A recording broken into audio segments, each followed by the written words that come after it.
सुनो, शादी से पहले मुझे एक कॉन्ट्रैक्ट पे साइन करवाना है। कैसा कॉन्ट्रैक्ट? वो मैंने तुमसे या तुम्हारे घर वालों से किसी भी तरीके का दहेज नहीं लिया है। अगर आगे चल के हमारा डाइवोर्स होता है तो तुम मुझ पे कोई भी दहेज का केस फाइल नहीं कर सकती। इस कॉन्ट्रैक्ट में ये लिखा है, तो साइन कर दो। ये क्या बोल रहे हो तुम? अरे शादी से पहले ऐसा कॉन्ट्रैक्ट कौन साइन करवाता है? यार देखो, मैंने ना बहुत से लव मैरिज देखे हैं जो आगे चल के उनकी शादी नहीं चलती है, तो डाइवोर्स के बाद ना उसके घर वाले या लड़की उस पर दहेज का केस ही फाइल करती है। तो मैं बस इसलिए कॉन्ट्रैक्ट साइन करवा रहा हूँ। यार रुस्तम, एक बात बताओ, हम दोनों एक दूसरे के साथ कितने टाइम से हैं?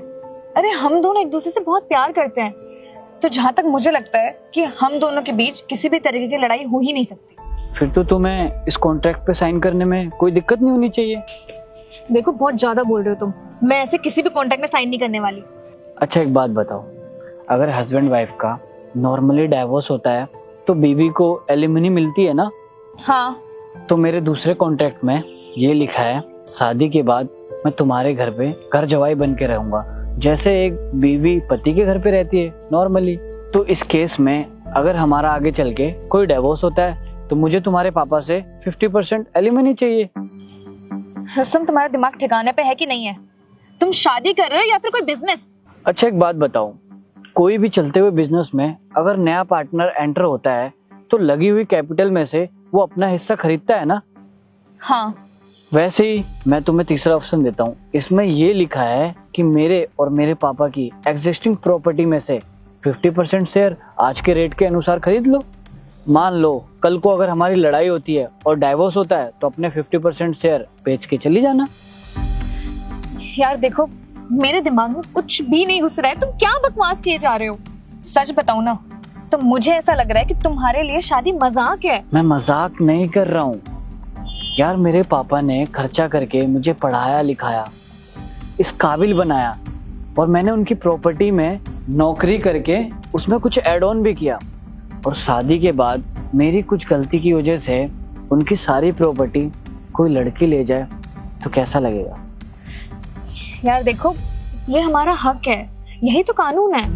यही तो दिक्कत है यार, सारे के सारे कानून लड़कियों के हक में ही बने हैं, हमारे हक में कोई कानून नहीं बना। जब भी कोई डाइवोर्स होता है, लड़की जितना भी डिमांड करती है, लड़के को अपनी सारी प्रॉपर्टी बेच के उसको देना पड़ता है, और हर महीने मेंटेनेंस अलग से। रुस्तम, तुम मुझे एक बात बताओ, तुम सच में मुझसे प्यार करते हो? हाँ सुमन, मैं तुमसे बेहद प्यार करता हूँ, लेकिन क्या तुम मुझसे प्यार करती हो? मैं भी तुमसे बहुत प्यार करती हूँ। तुम चाहे उसके लिए किसी कोरे कागज पे क्यों ना साइन करवा लो, लेकिन देखो ये तरीका बिल्कुल सही नहीं है। देखो रुस्तम, मैं उन लड़कियों की तरह नहीं हूँ, मैं आज की इंडिपेंडेंट लड़की हूँ।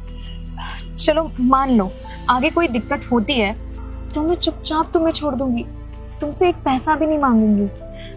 और मेरे माँ बाप ने मुझे इस काबिल बनाया है कि मैं अपने आगे की जिंदगी अपने दम पर जी सकती हूँ। तुमने ये बोल के मेरे दिल का बहुत बड़ा बोझ हल्का कर दिया। आई एम सॉरी, मैं ये क्या कॉन्ट्रैक्ट के चक्कर में पड़ रहा था।